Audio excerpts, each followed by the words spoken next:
o maior império do mundo, visto pelos olhos atuais. A ascensão, a queda, os conquistadores, os conquistados. Roma, o grande império.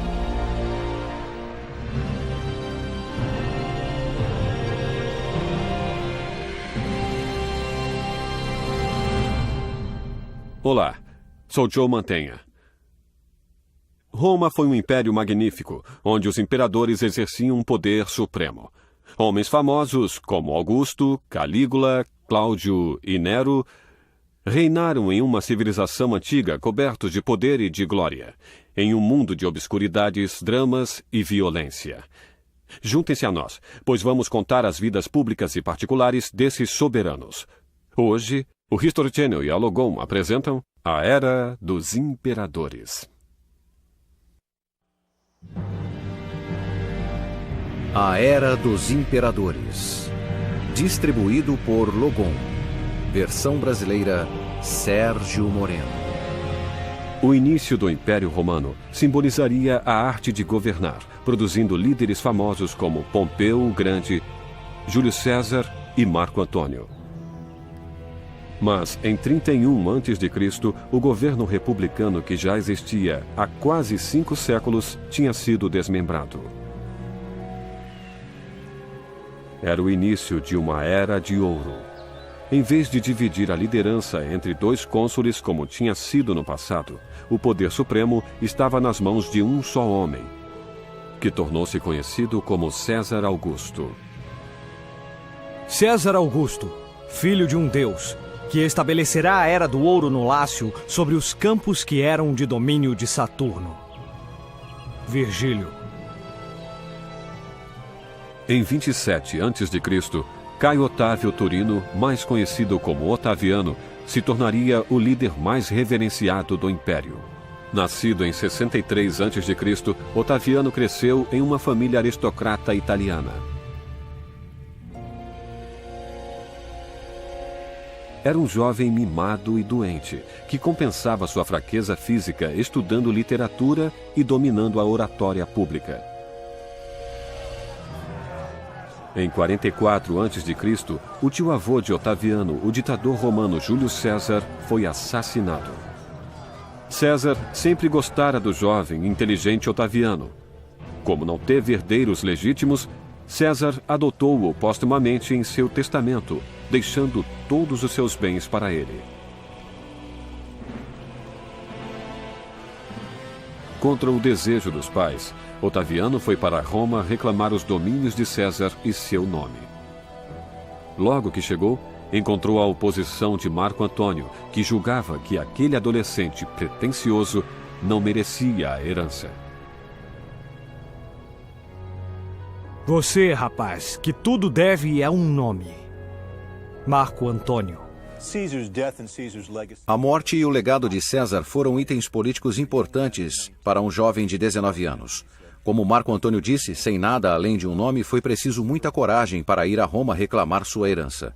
Foi chamado de César Otávio. A magia desse nome deu a ele grande poder sobre os veteranos de César.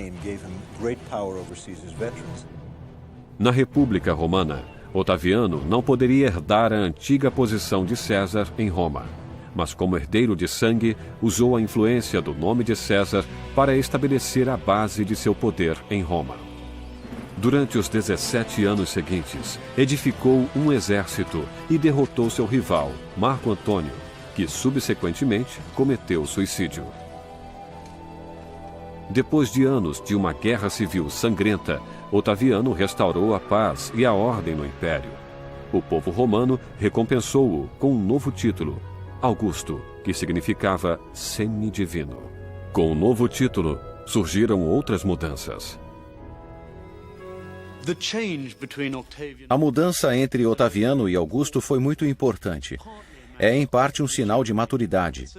E dessa imagem quase infantil de Otaviano, passamos para outra firme, madura, deliberadamente viril de Augusto. Acredito ainda que a legitimidade do regime de Augusto foi a ideia de que Roma, em alguns sentidos, retornara à Era do Ouro, uma era antes do pecado.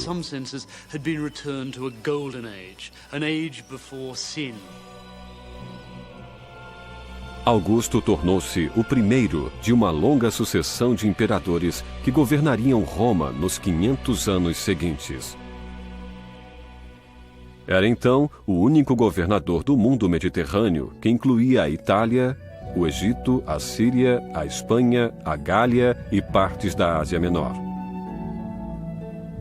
Estabelecido em um cargo que seria vitalício, Augusto tinha o direito de indicar os governadores das províncias, de propor leis, de presidir as cerimônias públicas e de controlar o Senado. Durante o Império Republicano, o Senado governava a política, que agora estava sob as ordens imperiais. O Senado foi assim destituído de seu antigo poder. Sua função era um pouco mais do que dirigir o tesouro imperial. O povo romano concordou com unanimidade que eu deveria ser eleito o mantenedor das leis e da moral, sozinho e com poder total. Augusto.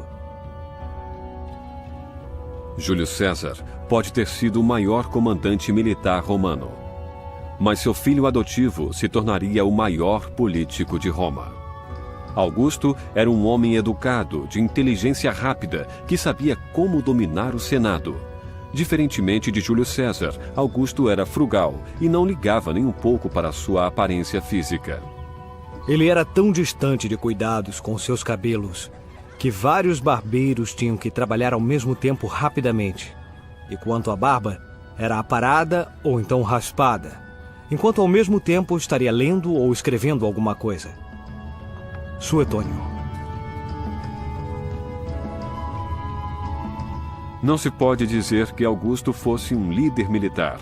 Não se importava com a política externa, dando mais atenção a assuntos internos. Melhor dizendo, a paz romana, uma política para manter um império pacífico. No início de seu reino, em 27 a.C., a população de todo o império crescera para milhões de habitantes. Uma das grandes forças do Império Romano era a cidadania romana. Diferentemente de outros impérios ou outras sociedades, os romanos costumavam oferecer cidadania às novas províncias conquistadas, novos povos vencidos. A cidadania tornou o Império Romano uma grande mistura de raças. Os cidadãos romanos tinham certos direitos. Só as crianças das famílias ricas poderiam receber a educação primária, mas somente os meninos de famílias abastadas poderiam frequentar a escola secundária. Enquanto isso, as meninas eram geralmente obrigadas a aceitar casamentos arranjados. A família romana era uma instituição peculiar. A figura que tinha o poder era chamada de pater familias, o pai da família, que dominava os filhos, os netos, os bisnetos, seguindo a linhagem masculina. Dominava sua mulher e também suas filhas solteiras. Tinha o poder de executar filhos e filhas se assim o desejasse. Tinha o poder de obrigar os filhos a se casarem e também a se divorciarem.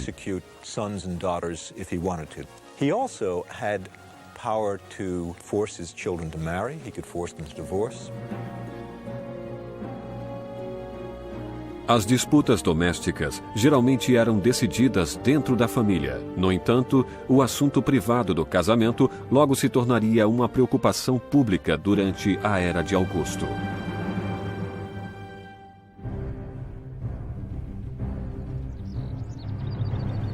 Durante o período imperial, os homens eram considerados um bem de alto valor. O imperador Augusto sabia disso muito bem, já que a população masculina vinha diminuindo. Os jovens, portanto, eram necessários para fortificar um exército enfraquecido e para ocupar os postos governamentais. Para isso, o imperador instituiu regras que encorajavam os homens das classes superiores a se casar e a procriar. Se sobrevivêssemos sem esposa, cidadãos de Roma, nenhum de nós teria esse aborrecimento. Mas já que a natureza assim decretou, devemos planejar nossa preservação duradoura em vez de nosso prazer temporário. Augusto. O que ele fez, assim pensando, foi regular os casamentos. E se um senador romano se casasse cedo e tivesse filhos, os filhos eram a meta. teria certas dispensas, poderia se candidatar mais cedo, poderia herdar de maneira mais simples. Se não tivesse filhos em uma determinada idade, sofreria penalidades. Não poderia herdar toda a quantia que alguém lhe destinasse. As mulheres também eram incentivadas a casar. Se uma esposa tivesse 3 filhos ou mais, poderia herdar as propriedades do marido ou do pai quando morressem. Antes de Augusto subir ao poder, as mulheres não tinham direito a propriedades, nem poderiam viver independentemente. Mas, mesmo com todos esses incentivos, ter filhos ainda representava uma carga pesada. Dar à luz era perigoso para as mulheres e muitas morriam de parto. O controle da natalidade e o aborto eram praticados tanto nas classes baixas quanto nas altas. Chegou a nossas mãos uma obra de um médico grego do século I que escreveu sobre essas coisas. Um dos métodos de controle era chamado o método do ritmo, mas infelizmente parece que ele não achou o ritmo certo, pois muitas mulheres morreram nessa época. Quanto ao aborto, temos notícias dos métodos usados, sendo que alguns deles são nossos conhecidos. Aconselhavam banhos quentes, pular muito, levantar objetos pesados, cavalgar animais, coisas desse tipo. Augusto promovia o casamento e a família em um esforço para reformar o que acreditava ser a queda da moral da sociedade romana. No entanto, logo descobriria que seu plano de valores familiares causaria um escândalo dentro do palácio imperial. Durante séculos, os romanos gozaram livremente de seus prazeres e desejos sexuais, participando de grandes orgias ou mantendo romances clandestinos. Mas em 2 a.C., o imperador iniciou uma cruzada para limpar o que acreditava ser um comportamento imoral. Instituiu legislações para valores familiares, tornando o adultério um crime. Romances extraconjugais não eram mais um problema particular entre o marido e a mulher. Era um assunto do Estado. Se uma mulher fosse apanhada em adultério, não só perderia uma boa parte de sua propriedade. Seu marido poderia se divorciar e ela seria exilada para uma ilha onde viveria em circunstâncias desagradáveis, longe da família e de Roma.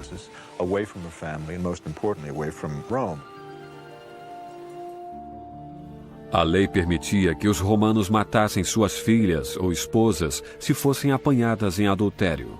As mulheres, no entanto, não tinham os mesmos privilégios legais. Sem a menor dúvida, havia um padrão duplo sobre o adultério, pois quando Augusto introduziu suas leis, sua própria família foi atingida. Parece que Augusto tinha cometido o adultério, possivelmente mais por motivos políticos do que por seu interesse em mulheres, já que desejava saber o que os maridos delas pretendiam fazer. Augusto excluiu a si mesmo de qualquer julgamento moral, mas reforçou suas leis morais estritas sobre todos os cidadãos romanos, inclusive membros de sua própria família. No século II a.C., sua filha foi apanhada em adultério. O próprio Augusto condenou-a a passar o resto de sua vida em uma ilha distante. Júlia tinha a reputação de envolver-se em orgias e de ter casos com muitos homens das classes dominantes de Roma. Augusto exilou-a para uma ilha da qual nunca voltou. Morreu no exílio. Mas é interessante pensar que na primeira família imperial, a família de Júlio até Cláudio, de 5 imperadores, 6 de suas mulheres foram exiladas por adultério. Essa também era uma maneira de livrar-se de mulheres que pudessem ser perigosas. Muitas vezes suspeitavam-se de que os homens com quem elas estavam envolvidas talvez fossem os motivos de seus exílios, não eram só o adultério.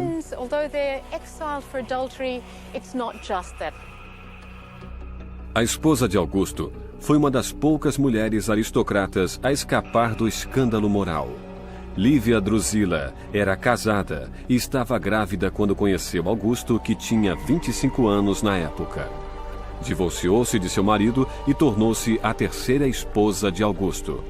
Mas Lívia não permanecia quieta no palácio real. Era uma primeira-dama esperta e calculista, que queria que o filho Tibério um dia subisse ao trono imperial. Ela foi uma das poucas mulheres que escaparam do escândalo sexual. Nunca houve uma mancha na vida particular de Lívia e, nesse aspecto, ela era muito diferente das outras mulheres que viviam rodeadas por escândalos sexuais, por histórias de orgias e outros fatos semelhantes. Apesar de Augusto não ser muito fiel, permaneceu casado com Lívia até sua morte. O antigo autor Suetônio escreveu que Augusto amou-a e estimou-a até o fim.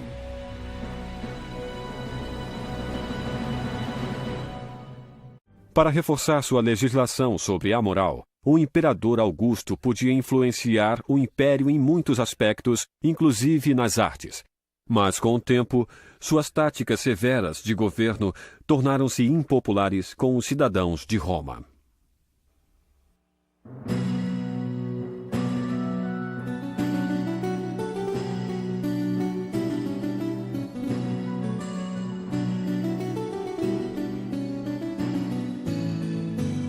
O Império Romano produziu algumas das maiores mentes literárias da história. Podemos citar Lívio, que escreveu 142 livros sobre a história de Roma, e Virgílio, o poeta-filósofo, que escreveu o grande épico Eneida.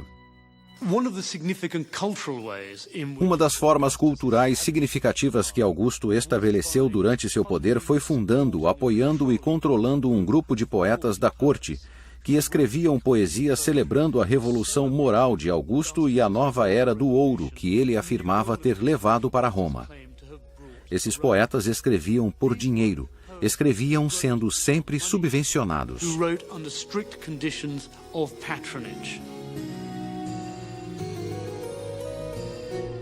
O imperador Augusto ditava que tipos de livros os autores romanos poderiam escrever. Mas nem todos os autores obedeciam seu decreto. O poeta Ovídio escreveu um livro chamado A Arte do Amor, um manual de instruções sobre como seduzir as mulheres, mais exatamente, uma mulher casada. Augusto ficou ofendido com o conteúdo do livro e castigou Ovídio, exilando-o de Roma. Uma das maiores ironias em tudo isso era que uma das famílias mais imorais e desorganizadas era a do próprio Augusto. E esses rumores persistentes devem ter minado seu poder, pois ele parecia um hipócrita para o público. Augustus's own moral stance must in some way have made him appear in public to be more of a hypocrite than he would have wished. As leis morais de Augusto tornaram-se impopulares e ineficientes. Era muito difícil obedecer uma lei que ele próprio desrespeitava. Augusto teve mais apoio para seus esforços para promover a adoração religiosa por todo o império. Fez isso restaurando templos pagãos. Era também admirado por incentivar o culto popular das virgens vestais. Vesta era a deusa romana do lar. Seu culto consistia em 6 virgens chamadas de vestais. Elas ficavam presas no templo para cuidar da chama eterna de Vesta. Era uma grande honra tornar-se uma sacerdotisa vestal. Moças de 6 a 10 anos eram escolhidas pelo imperador. Durante 30 anos, as mulheres ofereciam sua virgindade e devoção à deusa. A violação da castidade significa prisão ou morte. As vestais juravam manter a castidade por toda a vida. O castigo era horrível. A pecadora era colocada em uma pira funeral, carregada pelas ruas enquanto sua família chorava e arrancava os cabelos. Depois era enterrada em uma câmara subterrânea com alguns feijões e um pouco de água, e a deusa Vesta é que deveria decidir se ela viveria ou morreria. Durante gerações, houve muitos escândalos de virgens vestais que foram enterradas vivas.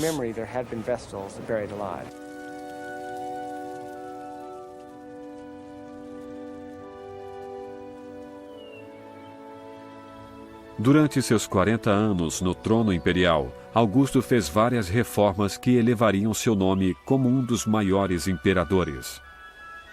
Construiu estradas e pontes, limpou as ruas da cidade e chegou a criar um departamento contra incêndios.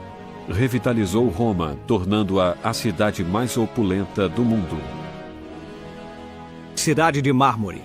Quando a encontrei, era uma cidade de tijolos. Augusto. Em 14 depois de Cristo, Augusto sofreu um infarto, ficando às portas da morte. O imperador de 74 anos começou a pensar quem ele nomearia seu sucessor. A sucessão era um problema perpétuo para todos os imperadores romanos. Em resumo, eles teriam que estabelecer suas credenciais de dinastia, seu relacionamento com Augusto e também mostrar que eram os melhores cidadãos para governar. E essas duas coisas geralmente são difíceis de estarem juntas. Augusto não teve filhos para herdar o trono. Enquanto a morte se aproximava, o império esperava ansiosamente descobrir quem seria o imperador seguinte, posição herdada por um filho ou parente de sangue. Sem um herdeiro de sangue, Augusto passou seu título para seu enteado Tibério. Mas apesar de sua mãe se esforçar muito para convencê-lo a aceitar o trono, Tibério não queria o cargo. Achava que ser imperador era muito perigoso. Conquistas hostis, revoltas e intrigas familiares eram constantes. Dos 12 primeiros imperadores, 4 morreram pacificamente, 2 cometeram suicídio e outros 6 foram assassinados. Os imperadores romanos sabiam que sempre havia o perigo de morte violenta, talvez no campo de batalha, mas mais provavelmente pelo assassinato, ou por um de seus próprios oficiais, ou por outro político romano. Outros senadores muitas vezes estavam envolvidos em complôs contra a vida do imperador. Alguns desses imperadores, começando com o próprio Júlio César, ignoravam essa ameaça. Júlio César disse que preferia morrer uma vez do que constantemente, por temer a ameaça de assassinato. Mas outros ficavam paranoicos com as ameaças dos complôs sobre suas vidas.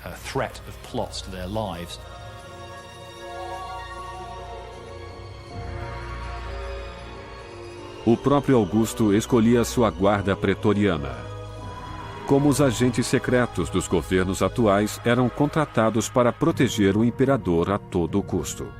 Todos os que visitavam o palácio eram revistados, mas às vezes até os guardas pretorianos achavam difícil proteger os imperadores de seus próprios filhos, que muitas vezes tinham um comportamento desregrado.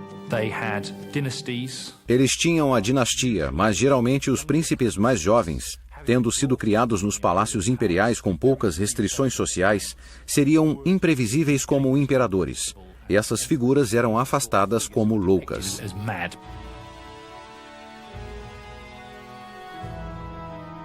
Com o crescimento do império e riqueza, muitos príncipes reais tomavam medidas desesperadas para ocupar o trono. Muitos imperadores descobriram que a ameaça de assassinato vinha de dentro do palácio, de dentro da família imperial.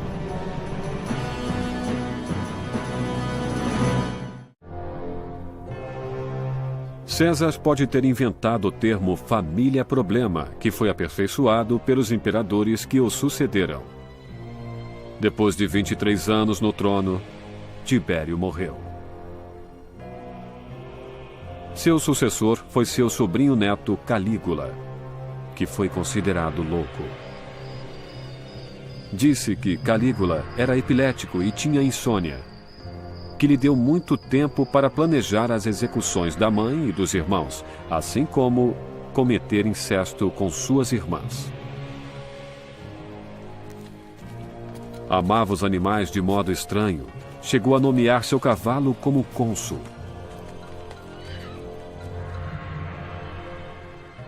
Mas as táticas brutais de Calígula acabaram por vencê-lo. Em 41 d.C., foi assassinado por seus senadores. O tio de Calígula, Cláudio, sucedeu-o no trono. Quando Cláudio soube que o sobrinho tinha sido assassinado, escondeu-se atrás das cortinas do palácio, temendo os assassinos. Foi descoberto pela guarda pretoriana. Sem alguém apropriado para substituir Calígula, os pretorianos forçaram os romanos a tornar Cláudio seu novo líder. Mas Cláudio sempre temeu os assassinos de Calígula. Quando ele andava, seus joelhos fraquejavam e possuía outros traços desagradáveis. Espumava pela boca, seu nariz escorria, gaguejava e a cabeça tremia o tempo todo. Suetônio.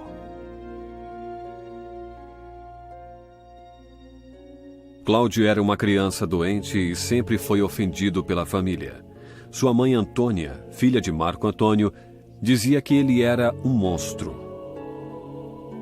Como adulto, tornou-se recluso, viciado em bebida, sexo e jogo. Quando o imperador estava sempre à procura de assassinos, conseguindo abortar 6 tentativas contra sua vida. Com o tempo, sua paranoia levou-o a executar 35 senadores e mais de 300 cavaleiros aos quais temia. Mas Cláudio não sabia que seu assassino estava em sua própria casa. Ele se casara com a irmã de Calígula, Agripina. Mas Agripina desejava secretamente que Nero, seu filho de um casamento anterior, subisse ao trono. Ela planejou matar Cláudio, servindo-lhe cogumelos venenosos. Quando o prato letal não fez efeito, Agripina mandou seu médico colocar uma gota de veneno em sua garganta. Com a morte de Cláudio em 54 d.C., seu trono ficou para seu enteado Nero, que mais tarde confessou ter ajudado a matar Cláudio. Uma noite, durante um jantar, Nero disse diretamente: "Os cogumelos são o alimento dos deuses." Agripina, tendo ajudado o filho a subir ao trono, esperava ser recompensada, sendo nomeada para ajudar a governar Roma. Mas Nero tinha outras ideias. Mais tarde, Nero decidiu que sua mãe era muito arrogante e que tinha muito poder sobre ele. Portanto, mandou os seus soldados e oficiais assassiná-la. Assim, vemos por este exemplo que muitas vezes havia problemas muito sérios nessas famílias imperiais que poderiam levar ao crime. De todos os imperadores anteriores ou posteriores a ele, nenhum recebeu mais registros negativos do que Nero, retratado como um tirano autoindulgente e louco. Durante seu reinado, assassinou a mãe, 2 esposas e um meio-irmão. Chegou a castrar um dos seus amantes. Durante o dia, o prazer de Nero era executar e exilar homens, mulheres e crianças. À noite, percorria as ruas de Roma, atrás de emoções baratas, assaltando mulheres e roubando lojas. Nero traiu amigos e a família, mas ele possuía um lado gentil. Patrocinava as artes e gostava de escrever poesia, mas sua maior paixão era a música.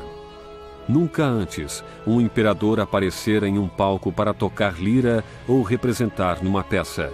Os nobres romanos encaravam suas apresentações públicas como escandalosas, mas ninguém ousava questionar seu talento musical por medo de ser torturado.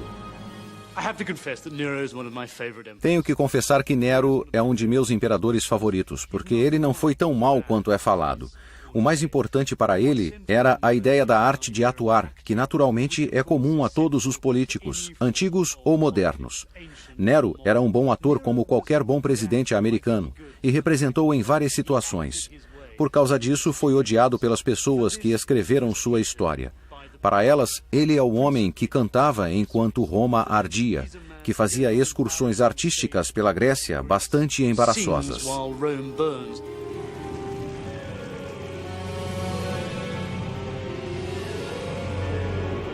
Em 64 d.C., Nero viu-se frente a um desastre. Um incêndio varreu toda Roma, destruindo grande parte da cidade. muitos romanos culparam Nero pelo incêndio, que incendiara intencionalmente para melhorar a cidade, que precisava de espaço para construir seu parque de diversões. Não se pode afirmar que o incêndio foi causado deliberadamente por Nero. Na verdade, o grande incêndio de Roma acabou com a maioria dos barracos no centro da cidade, permitindo que Nero construísse sua Casa Dourada, um fantástico parque de diversões que ele abriu para os cidadãos romanos, para todos os habitantes da cidade. Foram somente os aristocratas que rejeitaram a política populista de Nero, que viram esse ato como uma extravagância.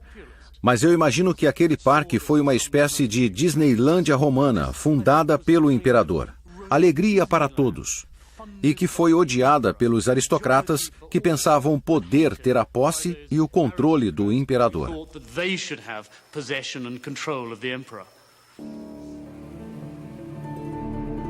Depois do grande incêndio, a popularidade de Nero caiu muito. Seus exércitos e províncias viraram-se contra ele. Temendo o assassinato, Nero tirou a própria vida aos 30 anos, cortando sua garganta com a adaga. Egocentrista até o final, segundo seu secretário, as últimas palavras de Nero foram: "Que artista o mundo está perdendo." No ano posterior ao suicídio de Nero, o império passou por 3 imperadores, cada um deles rapidamente tendo morte violenta. No final de 69 d.C., Vespasiano tornou-se o 9º imperador de Roma. Vespasiano, um italiano de classe média, foi mais querido do que seus 3 antecessores que vinham da classe alta. Vespasiano começou a reconstrução da cidade queimada pelo fogo. Além da construção de templos e edifícios públicos, mandou erigir um grande anfiteatro. A Arena de Pedra dominou o horizonte da cidade. Tornar-se-ia um símbolo imponente do poder e da glória eterna de Roma.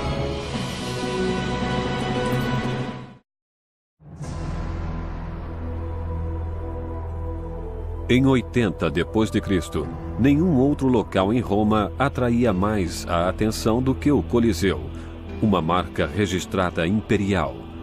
Uma obra-prima de engenharia. A Arena de Pedra tinha 4 andares, sustentados por colunas em arco, cada um deles decorado com estátuas em pedra de deuses romanos. Dentro do Coliseu, longos corredores levavam a uma arquibancada de pedra. Embaixo daquela estrutura imponente existia uma série de passagens e jaulas subterrâneas. Iniciado pelo imperador Vespasiano em 70 d.C., o Coliseu foi terminado 10 anos depois por seu filho Tito, que tornou-se o 10º imperador de Roma. No dia da inauguração, 50.000 espectadores vibrantes lotavam o teatro para assistir às lutas dos gladiadores, em que homens semidespidos lutavam até a morte usando espadas, tridentes e em combate corpo a corpo. A entrada era gratuita. As lutas eram um presente do imperador Tito para o povo de Roma. A arena tornou-se um instrumento político usado pelos imperadores subsequentes para obter o apoio do povo. E para a maioria, nada era mais emocionante do que o esporte de matar. É curioso tentar se imaginar como teria sido o dia da estreia do Coliseu. Durante 6 ou 7 anos, o povo romano viu aquela enorme construção sendo erguida, sabendo que era para eles, para seu prazer, sua diversão. E deve ter havido uma tremenda excitação em torno do evento da inauguração. Devem ter havido procissões de gente, devem ter havido fanfarras, devem ter havido muitas cores, música. O imperador queria que o povo se divertisse e que, em resposta, o apoiasse e não se rebelasse, não fizesse motins, não fosse difícil.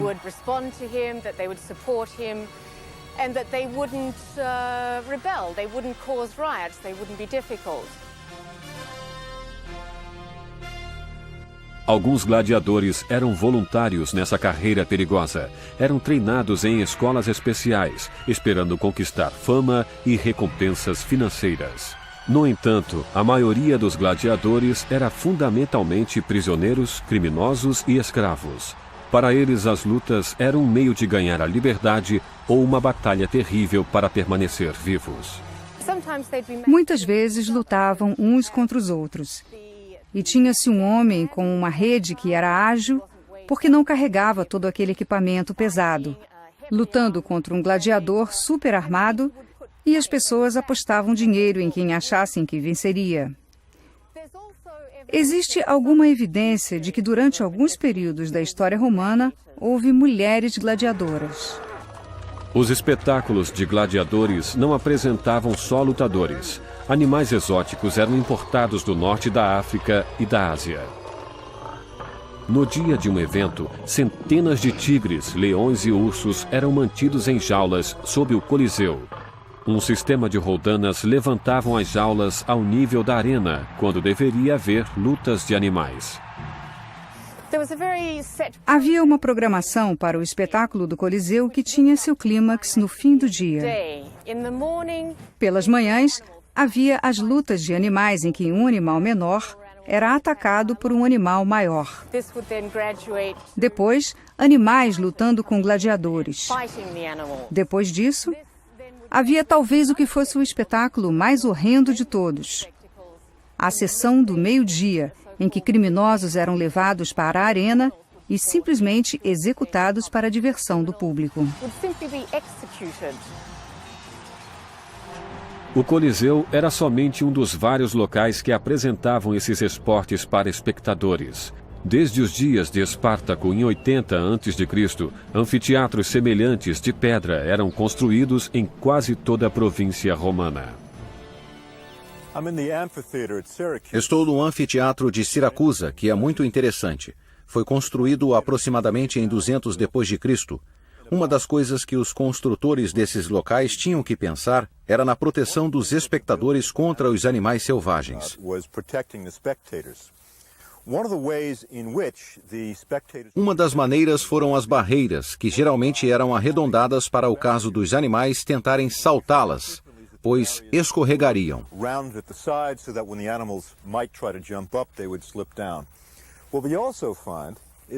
Mas também havia outros motivos para essas barreiras.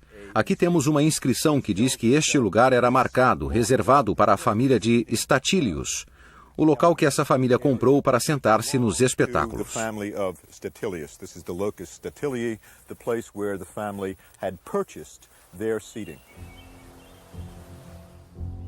Com o aumento da popularidade das lutas, cada imperador queria apresentar espetáculos maiores e melhores para aplacar a sede de sangue e violência do público. Muitas vezes, o Coliseu era inundado para apresentar batalhas navais. Anos mais tarde, em 107 d.C., o imperador Trajano apresentou o espetáculo sangrento maior de todos. 10.000 gladiadores e mais de 11.000 animais foram mortos brutalmente. Está claro, no entanto, que o ser humano é fascinado por sangue, pela violência, pelo crime, e nas sociedades modernas podemos dizer que temos coisas semelhantes como touradas, lutas de cães, a violência que vemos em programas na televisão. Mas no final, acredito que a diferença entre a que vemos na televisão e pela qual somos fascinados é muito diferente dos massacres deliberados de seres humanos exclusivamente para o divertimento do público.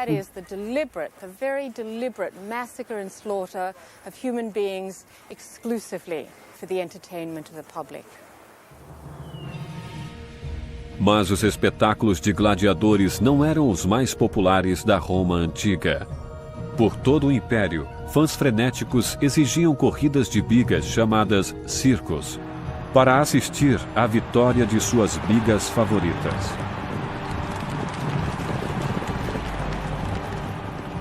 As bigas e seus cavalos estavam divididos em equipes chamadas vermelhos, azuis, verdes e brancos. Muitas vezes 8 bigas competiam ao mesmo tempo por um prêmio em dinheiro ou pela glória de vencer. Mas a corrida era perigosa. Na fúria, as bigas muitas vezes colidiam nas curvas. E qualquer batida repentina poderia significar a perda de membros ou de vidas. O povo romano gostava de espetáculos públicos e nem todos eram violentos. Os cidadãos frequentavam o teatro para assistir a uma peça ou um recital de música. Buscavam também o relaxamento indo a casas de banho. Os romanos visitavam esses antigos spas diariamente para lavar-se, exercitar-se ou até mesmo para reuniões de negócios. Visitar os banhos romanos era uma questão de passar por toda uma sequência de salas, frias, mornas e quentes, o que poderia ser feito em diferentes ordens. Esta grande sala cheia de ecos é o Frigidarium, a sala fria. E no final temos um mergulho revigorante na banheira gelada até o queixo.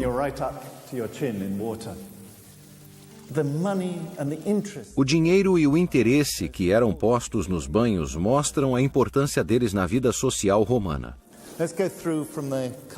Vamos atravessar a sala fria e em seguida entramos numa espécie de vestiário. Esta sala é recoberta de estuco.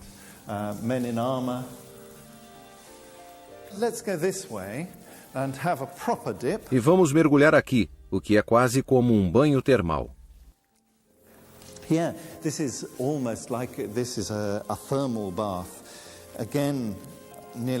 Mais uma vez, descendo os degraus, entro na água até o peito. No centro da banheira existe um mecanismo de aquecimento e embaixo de nós existe um forno que mantém água quente subindo continuamente pelos lados.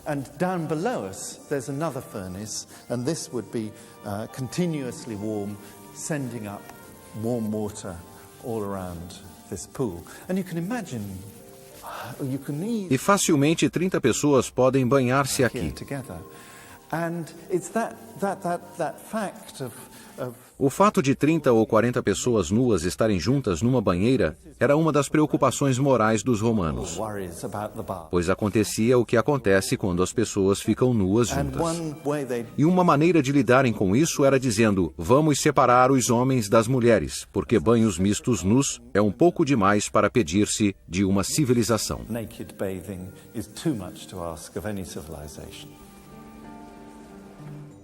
A maioria dos romanos não tinha o luxo de possuir uma banheira ou um chuveiro, e nem conheciam sabonete.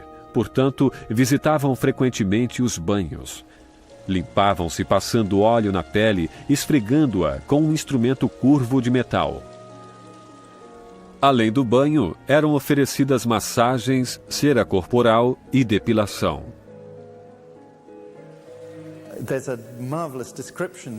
Existe uma descrição maravilhosa do filósofo Sêneca sobre como era horrível morar perto de um banho público, porque ouvia-se o tempo todo os gritos e as risadas das pessoas.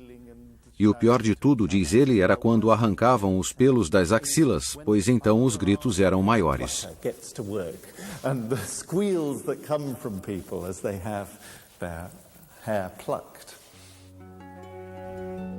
O Império Romano oferecia grande variedade de passatempos públicos para seus cidadãos se divertirem.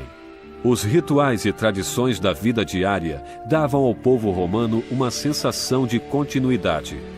Estabelecida por Augusto, o primeiro imperador criou uma tradição cultural que duraria por séculos e fazia o povo lembrar que eles também faziam parte de um império próspero, o glorioso Império Romano.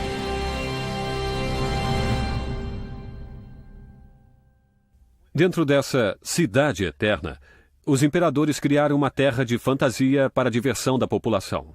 Um lugar onde os cidadãos comuns participavam da pompa antes reservada somente aos reis e aristocratas. Mas se examinarmos esse império de extensas fronteiras e monumentos colossais, não podemos esquecer que ela foi uma sociedade baseada na escravidão e na brutalidade. O Império Romano foi um lugar de contrastes chocantes, ricos e pobres, bem e mal, o melhor e o pior da natureza e do espírito humanos.